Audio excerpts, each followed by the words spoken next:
పల్నాడు జిల్లాలో మాచర్లలో రెచ్చిపోయారు టీడీపీ మూకలు. అరాచకానికి పాల్పడినట్టుగా తెలుస్తోంది. ఏపీలో టీడీపీ మూకలు దాడులకు తెగబడుతున్నాయి. ఓటర్లను భయభ్రాంతులకు గురి చేసేలా దాడులతో విధ్వంసం సృష్టిస్తున్నాయి. ఓటమి నైరాస్యంలో విధ్వంసకాండకు తెగబడుతున్నారు టీడీపీ నేతలు. పోలింగ్ స్టేషన్లోకి చొరబడి ఈవీఎంలను ధ్వంసం చేస్తున్నారు. ఈ అంశానికి సంబంధించి మా కరెస్పాండెంట్ కూడా ప్రస్తుతం మనతో పాటు జాయిన్ అవుతున్నారు. మాచర్ల నుంచి అశోక్ మనకు అందుబాటులోకి వస్తారు. ఆయన పిన్నెల్లి రామకృష్ణారెడ్డి తోటి మాట్లాడించే ప్రయత్నం కూడా చేస్తారు కాసేపట్లో. మొత్తం మీద ఏపీలో టీడీపీ మూకల అరాచకాలకు తెగబడుతూ ఉన్న దృశ్యాలు సర్వత్రా కనిపిస్తున్నాయి. ఓటర్లను భయభ్రాంతులకు గురిచేసేలా దాడులతో విధ్వంసం సృష్టిస్తున్నారు వారు. ఓటమి నైరస్యంతో విధ్వంసకాండకు తెగబడుతున్నట్లుగా తెలుస్తోంది. టీడీపీ నేతలు పోలింగ్ స్టేషన్స్ లోకి చొరబడి ఈవీఎంలు ధ్వంసం చేశారు. వైఎస్ఆర్సీపీ నేతలపై దాడులు చేశారు. పల్నాడు జిల్లా మాచర్లలో టీడీపీ నేతల అరాచకాలతో ఓటర్లు సైతం భయభ్రాంతులకు గురవుతున్నారు. ఉదయం నుంచి మాచర్ల నియోజకవర్గంలో ఉద్రిక్త పరిస్థితులు కనిపిస్తూ ఉన్నాయి. టీడీపీ మూకలు చెలరేగిపోతున్నా పోలీసులు పట్టించుకోవటం లేని పరిస్థితి కనిపిస్తూ ఉంది. మీకు స్క్రీన్ పైన కనబడుతున్నాయి. ఒక కార్లోంచి తీసిన విజువల్ ఇది చాలా క్లియర్గా కనబడుతోంది. వేగంగా ఏ విధంగా కార్ వచ్చేస్తోందో మనం చూస్తున్నాం. ఒక కార్యకర్త కింద పడిపోయాడు.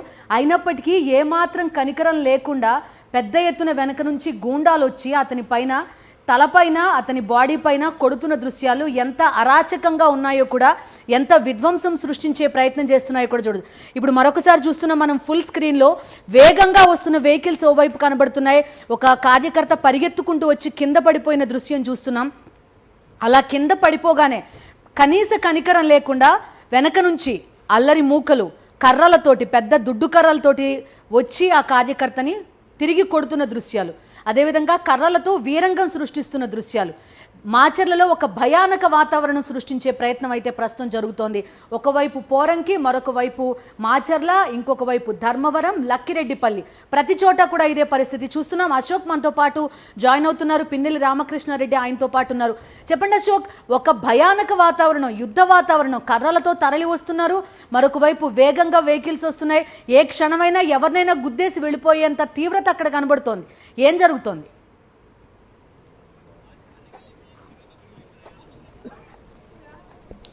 బిందు, మాచర్ల నియోజకవర్గం కావచ్చు, నరసరావుపేట సెగ్మెంట్ ఎక్కడ చూసినా కూడా టీడీపీ మూకలు ఎక్కడ చూసినా కూడా ప్రజాస్వామ్యాన్ని కూని చేస్తూ ఓటర్లను భయభ్రాంతులకు గురి చేస్తూ కూడా దాడులకు తెగబడ్డటువంటి పరిస్థితి కనిపిస్తుంది. ఉదయం 7 గంటల నుంచి మొదలుకొని సాయంత్రం 5 దాటినా కూడా ఎక్కడికక్కడ కూడా ఓటర్లను భయభ్రాంతులకు గురి చేయడంతో పాటు వైఎస్ఆర్సీపీ శ్రేణులతో పాటు ఓటర్ల మీద కూడా దాడి చేసినటువంటి పరిస్థితి కనిపిస్తుంది. ఉదయం మనం చూసుకున్నట్లయితే రెండచింతల మండలం పాల్వాయి గేట్ వద్ద కూడా చూసుకున్నట్లయితే అక్కడ ఓటర్లను ఓటు హక్కు వినియోగించుకునేందుకు వెళ్తున్నటువంటి క్రమంలోనే వాళ్ళని అడ్డగించి ఓటు హక్కు వినియోగించకుండా బెదిరింపులకు దిగుతున్నటువంటి నేపథ్యంలోనే మాచర్ల వైఎస్ఆర్సీపీ అభ్యర్థి పిన్నెల్లి రామకృష్ణారెడ్డి గారు కూడా అక్కడికి వెళ్లి ప్రశ్నిస్తున్నటువంటి నేపథ్యంలోనే ఆయన మీద దాడి చేయడంతో పాటు ఆయన కుమారుడు గౌతమ్ రెడ్డి మీద కూడా హత్యాయత్నానికి దిగినటువంటి పరిస్థితి ఉంది. అంజిరెడ్డి అనే వ్యక్తికి దాదాపు 20 కుట్లు కూడా పడ్డటువంటి పరిస్థితి కనిపిస్తుంది. ఒక పాల్వాయి గేటే కాదు, మాచర్ల నియోజకవర్గంలో ఎక్కడ చూసినా కూడా టీడీపీ మూకలు విచ్చలవిడిగా విధ్వంసానికి దిగినటువంటి పరిస్థితి కనిపిస్తుంది. ప్రస్తుతం మనతో పాటు మాచర్ల అభ్యర్థి పిన్నెల్లి రామకృష్ణారెడ్డితో పాటు నరసరావుపేట అభ్యర్థి అనిల్ కుమార్ కూడా ఉన్నారు. మాట్లాడదాం. ఒకసారి చెప్పండి, ఒక ఉదయం నుంచి మనం చూసిన ఒక రణరంగాన్ని తలపిస్తున్నటువంటి పరిస్థితి ఉంది. ఈ దాడిలో మీ కుమారుడు కూడా తీవ్రంగా గాయపడ్డటువంటి పరిస్థితి కనిపిస్తుంది. ఏం చెప్తారు? ఈరోజు జరిగే ఎలక్షన్ ఏదైతే ఉందో ఉదయం నుంచి కూడా చూస్తూ ఉన్నాం. ఒక ప్లాన్ ప్రకారం పోలీస్ డిపార్ట్మెంట్ అడ్డం పెట్టుకొని ముఖ్యంగా మాచర్ల నియోజకవర్గంలో ఒక ఎస్పీని ఇక్కడ చేసి ఒక పెద్ద డ్రామా క్రియేట్ చేసి ఎక్కడైతే వాళ్ళకు అనుకూలంగా ఉన్న చోట ఒక కానిస్టేబుల్ 2 బూతులు ఏదైతే పోలింగ్ బూతులు 2 పోలింగ్ పొజిషన్లు ఉంటే ఒక కానిస్టేబుల్ని పెట్టారు. అవసరం లేని చోట మాకు ఫేవర్గా ఉండే దాంట్లోనేమో ఒక అడిషనల్ ఎస్పీని, ఒక డిఎస్పీని ఒకే బూత్లో ఒక డిఎస్పీ స్థాయి అధికారిని ఇక్కడ పెట్టారు. 2 బూతులు 2 పోలింగ్ స్టేషన్ ఉన్న చోట ఒక కానిస్టేబుల్ పెట్టి ఇచ్చల విడిగా కూడా ఇక్కడ పోలీస్ డిపార్ట్మెంటు తెలుగుదేశం కార్యకర్తలాగా పనిచేశారు. ప్రతి క్షణం కూడా వాళ్ళకు ఒకవైపు ఎంకరేజ్ చేస్తూ మా వాళ్ళ మీద దాడులకి ప్రోత్సహిస్తూ ఎలాగైనా సరే గెలవాలనే ఆలోచనతో ఏదో రకంగా రిగ్గింగ్లు చేసి బూత్ ఆక్యుపై చేసుకొని చేసే కార్యక్రమం. ఈరోజు తుమ్మూరుగూడు విలేజ్లో మధ్యాహ్నమే పూర్తి స్థాయిలో కూడా ఈఎంలు పగలగొడితే అందరినీ కూడా అక్కడ ఉన్న వీకర్ సెక్షన్స్ అయితే ఎస్సీ ఎస్టీ బీసీ వాళ్ళని బెదిరించేసి ఓటుకు రాకుండా చేసిన పరిస్థితి అయితే ఇది మళ్ళీ ఇమీడియట్గా కొత్త ఈఎంలు తీసుకొచ్చి మళ్ళీ ఎలక్షన్ కంటిన్యూ చేసే పరిస్థితి. మేము చెప్తాం, మా ఏజెంట్ కూడా లేరు అక్కడ, లేరు. మళ్ళీ రీపోల్ పెట్టండి అని కూడా మేము ఎలక్షన్కి అప్పీల్ చేసినా కూడా పట్టించుకునే పరిస్థితి. ఇదేంటంటే వన్ సైడ్గా ఒక ప్లాన్ ప్రకారం చేసుకుంటూ పోతారు. ఇది చాలా దుర్మార్గమైన విషయం. ఇది కరెక్ట్ కాదు. ఇది దానికి పూర్తి స్థాయిలో పోలీస్ డిపార్ట్మెంట్ కూడా అనుమానం కూడా సహకరించే పరిస్థితి కనిపిస్తుంది. అంటే ఎందుకు ఇంత ఏకపక్షంగా వ్యవహరిస్తున్నారు? ఉదయం మీ మీద ఏకంగా అభ్యర్థి మీదనే దాడి చేసేటువంటి పరిస్థితి చూసినాం మనం.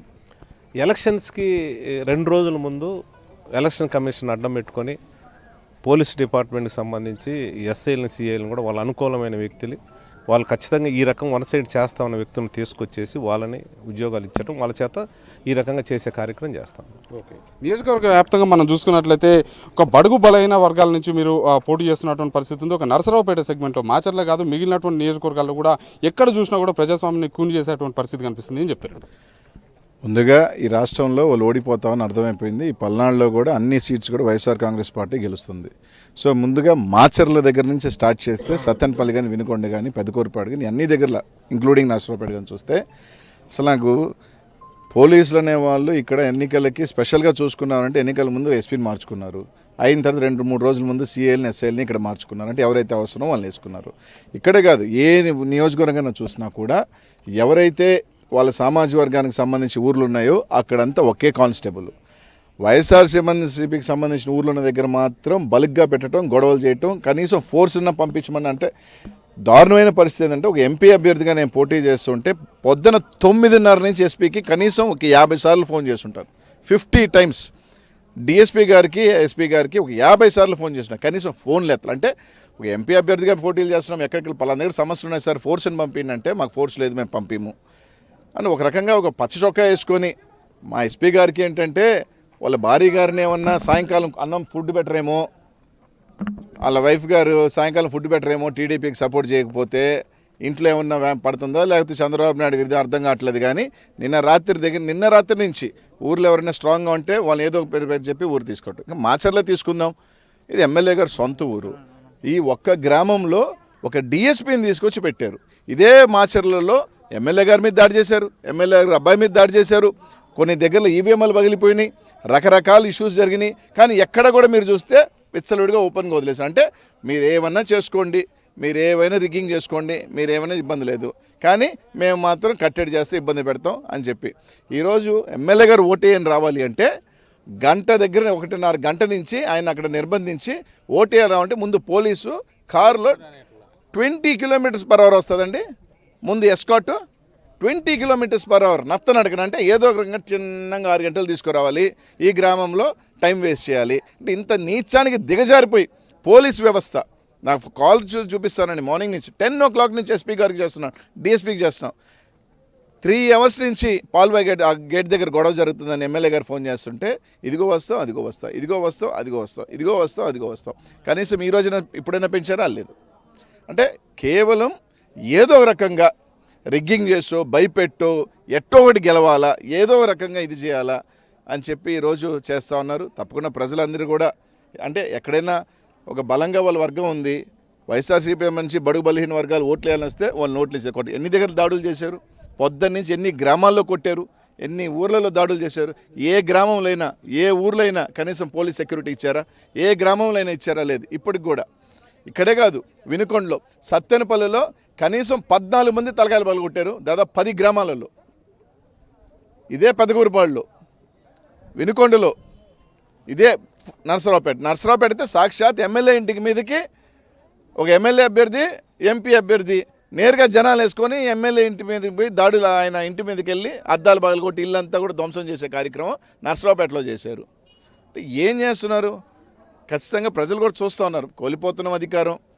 మాచర్ల దగ్గర స్టార్ట్ చేస్తే పొద్దున్న నుంచి ఒక రావణ కాష్టంలాగా మాచర్లని ఎక్కడైనా ఎవరికి కావాలో ఎంచుకున్నారు. 3 రోజుల నుంచి సిఏ గారు అదే ఊర్లో కూర్చుంటాడు, ఏజెంట్లు పంపించేస్తూ ఉంటే మీరు వెళ్ళిపోండి అంటాడు, ఖాళీ చేయండి అంటాడు, ఓట్లు వేయించేది వేయిస్తాడు. ఒకసారి మధ్యాహ్నం 2 o'clockకి ఏదైతే ఈవీఎంలు పగిలిపోయిన తర్వాత మీరు నెక్స్ట్ రీపోలింగ్ పెడతారు. అంత హుటాహుటిన ఏజెంట్లు లేకుండా రీపోలింగ్ చేయాల్సిన అవసరం కలెక్టర్ గారికి ఏముంది? కలెక్టర్ గారికి ఏముందంట? ఏమన్నా అంటే మేము తీసుకొచ్చి కూర్చోబెడతాం ఏజెంట్. ఉన్నది లింగులింగు ఒక కానిస్టేబుల్. ఆ కానిస్టేబుల్ పోయి ఏజెంట్ తీసుకొని వస్తాడా? అసలు జరిగే పనేనా? నిజంగా చెప్తున్నాను, ఎస్పీ పసుపు చొక్కా వేసుకున్నాడు, ఓకే. ఈయనన్నిటికన్నా కూడా నాకైతే ఒక పైలంగా ఏంటంటే ఆయన భార్య గారు సాయంకాలం భోజనం పెట్టరేమో, ఎందుకంటే సేమ్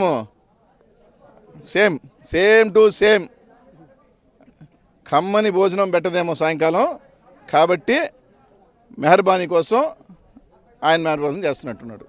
చెప్పండి ప్రజాస్వామ్యయుతంగా జరగాల్సినటువంటి పోలింగ్లో ఇంత దౌర్జన్య కాండ చేస్తుంది అంటే ఓటమి భయంతో ఇదంతా చేస్తుంది అనుకోవచ్చు. 100% మార్నింగ్ పాజిటివ్ ట్రెండ్ చూశారు. 7 o'clock నుంచి మహిళల టర్న్అవుట్ చూశారు. 58 to 59% of ladies YSR Congress పార్టీకి మద్దతు తెలియజేస్తున్నారు అనేది ప్రతి ఒక్కరు చెప్పే ఇది. సో మహిళల టర్న్అవుట్ చూసిన తర్వాత ఇది వైఎస్ఆర్ కాంగ్రెస్ పార్టీ స్వీప్ చేయబోతుంది. సరే, ఏదో ఒక రకంగా భయాన్ని సృష్టించాలా, ఏదో రకంగా అంటే ఇంకా ఏం చేయాలా, పోలీస్ నాటు పెట్టుకుని రిగ్ చేసుకోవాలా. వాళ్ళ అనుకూలమైన ఊర్లలో పోలీసులే, నో పోలీస్. మన ఊర్లలో పోలీసులు పెట్టడం, నిర్బంధించడం, ఇబ్బందులు పెట్టడం, వాళ్ళు ఎక్కడ దాడులు చేస్తే అంటే మనల్ని చెదరగొట్టడం, వాళ్ళు రిగ్గింగ్ చేయించుకోవటం, ఇదే పని చేస్తూ ఉన్నారు. అంటే ఒకటి చెప్పండి, ఆ ఎన్నికల సమయంలో ఏ చిన్న ఫిర్యాదు వచ్చినా కూడా వెంటనే స్పందిస్తామని చెప్పేసి ఊదరగొట్టినటువంటి పోలీసు అధికారులు ఏకంగా మీరు అభ్యర్థి ఒక ఎస్పీకి ఫోన్ చేసినా కూడా కనీసం స్పందించలేదు. ఎట్లా చూడొచ్చు అంటారు? మీకు కావాలంటే నా కాల్ లిస్ట్ చూపిస్తానండి, మీరు చూసుకోవచ్చు. ఇంకా లాస్ట్ నేను ఆపేసాను మార్చి ఫోన్ చేయటం.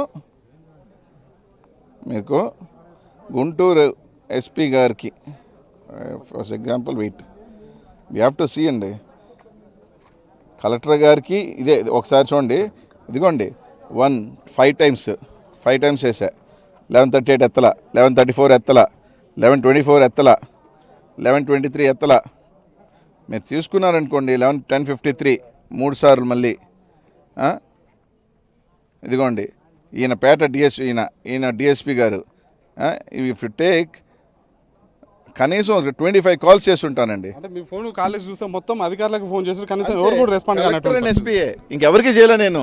కలెక్టర్ అండ్ ఎస్పీ చేసుకుని కూడా ఏంది, సార్ పలానా ఊర్లో ఇది రిగ్ చేస్తున్నారు, సెక్యూరిటీ పంపించండి. పలానా ఊర్లో ఫర్ ఎగ్జాంపుల్ 5 పెద్దగురుపాళ్ళు తీసుకుంటే దొడ్లేరు, ఇప్పటికీ పాపం ఎమ్మెల్యే గారి దగ్గర నుంచి అందరు కానీ ఒక 5 గంటల నుంచి చెప్తున్నారు ఫోర్స్ని పంపించండి, దొడ్లేరు పంపించలా. వినుకొండలో తీసుకుంటే 5 గ్రామాలు ఎమ్మెల్యేని బయట దోసేశారు. మక్కిన ఆయన మాత్రం పోలింగ్ బూత్లో 1.5 గంట కూర్చోబెట్టి ఎమ్మెల్యేని మాత్రం బయట తెరింపారు. నాకు ఏంది ఎస్పీ గారు అంటే మార్నింగ్ 9:30కి, అదే లాస్ట్ ఫోన్ కాల్, తర్వాత ఎత్తలా. ఏంది ఎస్పీ గారు అంటే లేదండి మక్కిన్ గారు ఫస్ట్ వచ్చారు కాబట్టి ఆయన్ని ఉంచుతాము అని ఉంచి, ఈయన ఫస్ట్ వచ్చినాడు, ఫస్ట్ పంపించాడు, సెకండ్ వచ్చినాడు ఉంటాడు కదా, ఎమ్మెల్యేని పంపించినాడు.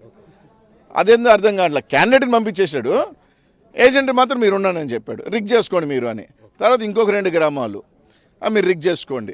దారుణం ఏంటంటే 12 o'clockకి 800 ఓట్స్కి 600 ఓట్లు పోలైపోయినాయి. అంటే ఈ విధంగా ఎస్పీ గారు ఇంకా తర్వాత 10 నుంచి నా ఫోర్స్ తట్టుకోలేకపోయినా ఫోన్లు చేస్తుంటే ఇంకా ఫోన్లు ఎత్తడమే మానేశాడు. ఎస్పీ డిఎస్పీ కలెక్టర్ గారు పాపం ఎత్తుతారు, ఎత్తిన తర్వాత ఇదిగో సార్ చేస్తున్నాం సార్ అంటాడు, అది చేసేది లేదు పెట్టేది లేదు. చూసుకోవచ్చు, ఇంత ప్రజాస్వామ్యం కూని అవుతున్నా కూడా కనీసం పర్యవేక్షించాల్సినటువంటి పట్టించుకోవాల్సినటువంటి అధికారులు తాము ఫోన్ చేస్తున్నా కూడా కనీసం రెస్పాండ్ కాలేదు. ఇంతకన్నా బాధాకరమైనటువంటి విషయం ఏది లేదని చెప్పేసి కూడా అనిల్ కుమార్ యాదవ్ ఆగ్రహం వ్యక్తం చేస్తున్నటువంటి పరిస్థితి కనిపిస్తుంది. Vote studio. Okay Ashok, Macherla మాత్రమే కాదు ఇప్పటివరకు అనిల్ కుమార్ యాదవ్ చెప్పిన మరొక ప్రాంత